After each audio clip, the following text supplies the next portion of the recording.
சிறிய சாட்சியா இருந்தாலும் பெரிய சாட்சி தான் சொல்ல முடியும். ஆண்டவருடைய நாமத்துக்கே மகிமை உண்டாதாக. ஒரு செல்லு எங்க வீட்டுக்காரவங்களுடைய செல்லு மிஸ் ஆயிடுச்சு. அதில் பார்த்தீங்கன்னா எல்லாம் கவர்மெண்ட் அபிஷியல் சம்மந்தமான ஓடிபிஸ் தான் அதிகமாக காணப்படும். அது வந்தால் தான் பில்லாம் பாஸ் பண்ணி மற்றவங்களுக்கு பணம்லாம் கொடுக்க முடியும். அதில் அந்த செல்லு காணா போகிறதுனால ரொம்ப இடர்ல ஆரம்பிச்சிட்டாங்க. ரொம்பவும் சோர்ந்து போயிட்டாங்க. ஆனால் ஆண்டவர் பாருங்க கிருபையா அந்த வேற ஒரு செல்லு வாங்க முடிய உதவி செய்தார். ஒரு நம்பர் என் பேர்ல இருந்துச்சு. அது ஆக்டிவேட் ஆயிட்டு. இன்னொரு நம்பர் பார்த்தீங்கன்னா, அதுதான் மெயின் நம்பராம். அது வேற ஒரு பேர்ல இருந்திருக்கு. அதுக்கு வாங்கவே முடியல. அது பார்த்தா வெளியூர்ல இருக்காங்க. அவங்கள எப்படி கண்டுபிடிக்கிறதுன்னு பார்த்தா, ஆன்லைன்ல போட்டு பார்த்து பேர்லாம் புடிச்சாச்சு. ஆனால் அவங்கள போய் பார்க்கும்போது, அந்த பையன் கர்த்தருடைய பெரிய கிருபை தான் சொல்லணும். பயணத்துலருந்து 10 நாள்ல தான் வந்திருக்கிறாரு. அவர் 10 நாள்ல வரலன்னா, இந்த சிம்மு வாங்க முடியாது. அது கவர்மெண்ட் லெவல்ல பெரிய இஷ்யூஸ் ஆயிடும்.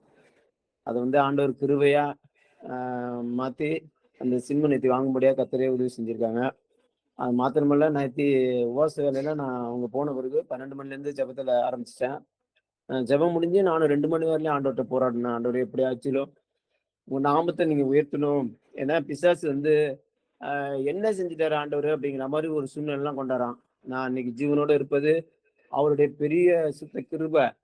ஏன்னா அந்த செப்பக்கூடைக்கு வந்த பிறகு அநேக போராட்டங்கள் என்னுடைய வாழ்க்கையில நெறைய நடந்தது. ஆனாலும் ஆண்டவர் அருமையான சகோதரியை கொண்டு செபித்து கிருபைகளை ஆண்டவர் மூலமாய் கொடுத்து ஆண்டவரை அதிகமாய் மகிமைப்படுத்த ஒரு தருணத்தை உண்டு பண்ணினாங்க. மாத்திரமல்ல, எப்பொழுதெல்லாம் நான் சோர்ந்து போயிருக்கேனோ அப்போது துதிக்கும்படியாக ஒரு தருணத்தை இவங்க மூலமா நான் ஆண்டவருக்குள்ள அறிந்து அவருடைய நாமத்தை உயர்த்தும்படியா ஒரு சூழ்நிலையை உருவாக்க தேவன் எனக்கு ஒரு வாய்ப்பை கொடுத்தாங்க. அது மாத்திரமல்ல, என்னுடைய வாழ்க்கையில இன்னும் சில காரியங்கள்லாம் குறைபட்டு இருக்குது. அந்த குறைவெல்லாம் ஆண்டவர் பூர்ணமா நிறைவேற்றி அவருக்காக எழும்பி நிற்கணும். உங்க குடும்பமும் கடலுக்குள்ள கட்டப்படணும். இன்னும் அநேகருக்கு சாட்சியுள்ள மகனா நாங்க வாழணும். அதுதான் என் வீடு விருப்பமும் உள்ளவும் வாஞ்சியுமா இருக்குது. கர்த்தர் இது வெகு சீக்கிரத்துல நிறைவேற்றுவார். பிசாசு சொல்றான், என்ன செஞ்சுட்டாரு ஆண்டவர் அப்படிங்கிற மாதிரி ஒரு ஒரு ஒரு யோசனை உருவாக்குறான். ஆனா கர்த்தர் சொல்றாரு, நீ துதி, நீ ஜெபம் பண்ணு, அப்பொழுது உன்னை நான் ஆசீர்வதிப்பேன். நீ செஞ்ச காரியத்துல நினைத்து பார்த்து துதிங்கிற மாதிரி ஒரு சூழ்நிலை என்னோட கூட பேசுறாரு.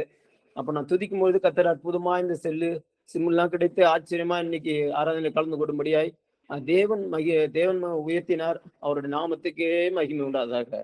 ஆமென். அல்லேலூயா. சோர்ந்து போகாதீங்க.